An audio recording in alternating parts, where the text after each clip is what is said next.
দেশের আরও কিছু খবর নিয়ে দেখুন একটি ডেস্ক রিপোর্ট। রাজধানীর মহাখালীতে রাওয়া কনভেনশন হলে অনুষ্ঠিত হয়েছে বৃহত্তর কুমিল্লা সমিতির ইফতার ও দোয়া মাহফিল।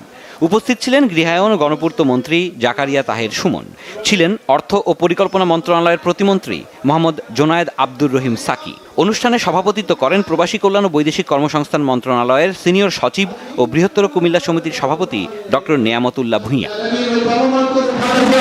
পাবনায় ডক্টরস অ্যাসোসিয়েশন অব বাংলাদেশ ড্যাবের জেলা শাখার উদ্যোগে ইফতার মাহফিল হয়েছে। শহরের নূরজাহান কমিউনিটি সেন্টারে এ আয়োজন হয়। সভাপতিত্ব করেন ডক্টর তসলিমুল আরেফিন রতন ও সঞ্চালনায় ছিলেন ডক্টর আহমেদ মোস্তফা নোমান। অনুষ্ঠানে প্রধান অতিথি ছিলেন পাবনা 5 আসনের সংসদ সদস্য অ্যাডভোকেট শামসুর রহমান শিমুল বিশ্বাস। চট্টগ্রামের মেরিডিয়ান কোহিনুর সিটি ও কনকর্ড মুইন স্কয়ার শপিং মলে বর্ণাঢ্য অনুষ্ঠানের মধ্য দিয়ে যাত্রা শুরু হলো কান্ট্রি বয় লাইফস্টাইলের নতুন আউটলেট। গ্র্যান্ড ওপেনিং উপলক্ষে ছিল জমকালো আয়োজন। প্রধান অতিথি ছিলেন কান্ট্রি বয় লাইফস্টাইলের প্রতিষ্ঠাতা চেয়ারম্যান মোহাম্মদ শহীদুল ইসলাম খান।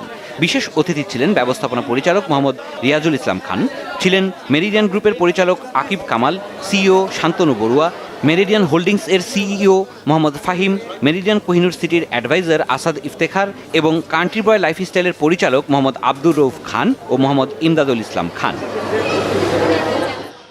রাজধানীর গুলশানে শুরু হয়েছে অ্যানেক্স কমিউনিকেশনস লিমিটেডের আয়োজনে মুনলাইট ফেস্টিভ্যাল 2.0। 2 থেকে 4 মার্চ পর্যন্ত ঢাকার প্রাণকেন্দ্রে ইফতার থেকে সেহরি পর্যন্ত চলবে আয়োজন। প্রথম আসরের উচ্ছ্বাস ও সাফল্যকে পেছনে ফেলে এবারের আয়োজনের পরিসর বাড়িয়েছে অ্যানেক্স কমিউনিকেশনস।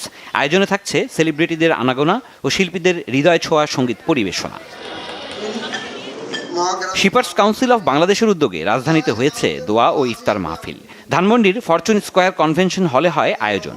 অনুষ্ঠানে সভাপতিত্ব করেন এসসিবির চেয়ারম্যান মোহাম্মদ রেজাউল করিম। এছাড়াও শিপার্স কাউন্সিলের senior vice chairman Syed Mohammad Bakhtiar, vice chairman Ataur Rahman Khan সহ পরিচালকরা উপস্থিত ছিলেন। Sirajum Munir Shuvo, Bangla vision, news desk.